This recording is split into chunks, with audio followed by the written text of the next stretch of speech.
智慧探險組。本節目由粵語導航，並備有中文字幕。Narration in Cantonese with Chinese subtitles available。歡迎收睇第7集。喺繼續我哋嘅行程之前，先等我做個總結。喺過去嗰6集，我哋呢個大旅行由札幌出發，去過小樽、魚市、札幌近郊、富良野、美瑛、層雲峽、知床半島、阿寒湖、十勝、尖小木，最後喺上一集嚟到登別同埋洞爺湖睇咗好靚嘅煙花匯演。嚟緊嗰集我哋會繼續我哋嘅行程，以函館為終結站。我哋今朝喺洞爺湖嘅酒店食埋早餐先出發。今朝嘅天氣好晴朗，可以一眼望到湖對面嘅羊蹄山。由洞爺湖去到函館嘅路程係170公里。我哋途中就喺大沼國定公園停低架車休息咗一陣啦。大沼國定公園喺1958年就被定為係國定公園，範圍包括景色如畫嘅大沼、小沼同埋好靚嘅活火山區嶽。大沼國定公園裏邊擁有豐富嘅野生動物、茂密嘅綠林，亦都提供多樣嘅休閒活動，適合好鍾意大自然嘅遊客。喺夏天，你可以嚟踩單車、爬獨木舟、騎馬、露營同埋登山遠足。喺冬天呢，當整個公園都俾白雪覆蓋嘅時候，你可以嚟雪地遠足、冰上釣魚同埋騎雪地電單車，呢啲都係好受歡迎嘅冬季活動。順住大沼湖上縱橫交錯嘅18座橋，你亦都可以喺小島之間悠閒漫步。隨後我哋就直接去函館啦。嚟緊呢2日，我哋就入住位於函館嘅50閣 Dormy Express。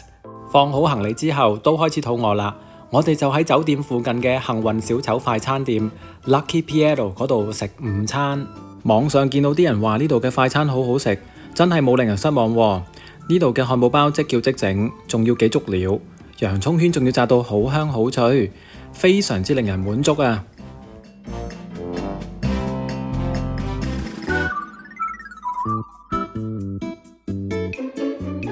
餐廳嘅對面就係出名嘅50閣公園，呢度就係獲國家指定為特別歷史遺跡嘅50閣遺跡，係個自然景觀豐富嘅公園。春櫻、夏綠、秋風、冬雪4季獨特嘅景觀，令人回味無窮。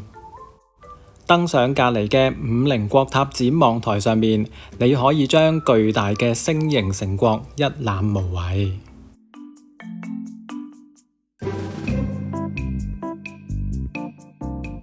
趁太陽未落山之前，我哋就繼續趕去更加多精彩嘅景點。我哋就搭咗電車去出名嘅八幡坂。鍾意睇日劇嘅朋友應該有見過呢條斜路，好多遊客都好鍾意喺度停低影相做個紀念。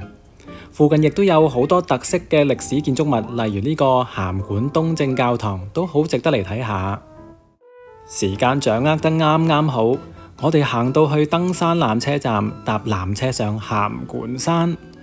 呢度好值得嚟睇睇，因為呢度可以睇到被譽為係百萬夜景嘅函館市夜景。我哋嚟得早，可以揾到個好位，睇住太陽落山，個天慢慢變黑，成個經歷真係好壯觀啊！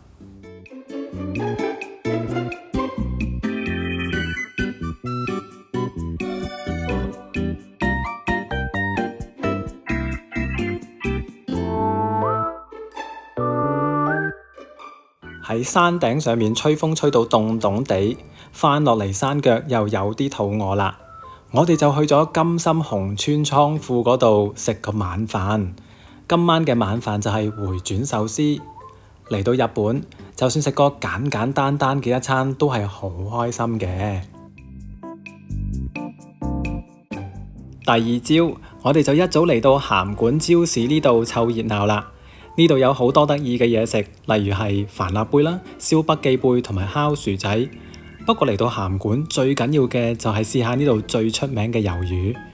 我哋當然都入鄉隨俗，叫個魷魚刺身當，同埋燒個魷魚食下先。果然真係新鮮過喺香港食好多喎。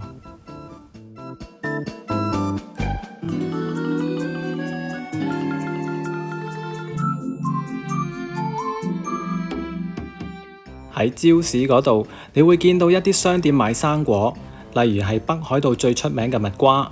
不過我就覺得嗰度嘅價錢太貴，所以轉咗去附近嘅 Donki 買蜜瓜啦，價錢平好多，880 yen 就買到一個紅肉蜜瓜啦，仲要好大個添，所以爆買咗幾個帶返屋企請屋企人同埋朋友食。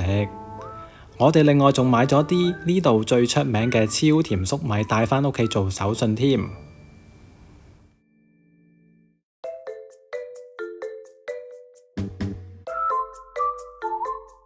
喺最後一日，我哋要趕搭早機返屋企，所以晨咁早就要還車。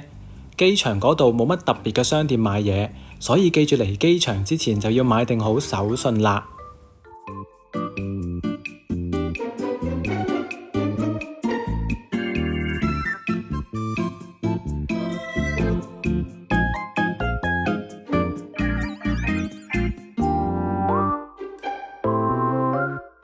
我哋今次會喺東京轉機，就順便喺度逛下羽田機場，同埋嘆下呢度嘅商務貴賓室啦。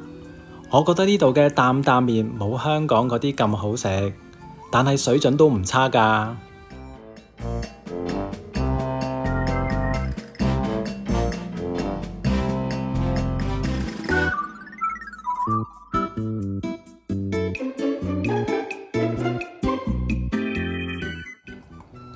今次嘅氹氹轉北海道大旅行就嚟到呢度完結啦。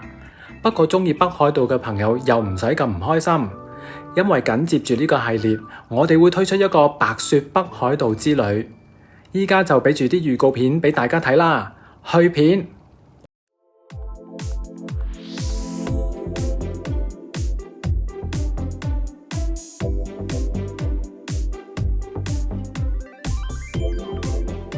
冬天嘅北海道同秋天嘅玩法都幾唔同，到底有啲乜嘢好玩，有啲乜嘢好做呢？想睇呢個新系列嘅朋友，記住返嚟我哋嘅 channel 睇片啊！如果鍾意呢段片嘅話，記住 CLS 三部曲，俾個 comment 同埋 like， 順便 share 段片同埋 subscribe 我哋嘅 channel， 仲有可以撳埋鐘仔搶先看。下一集見，拜拜。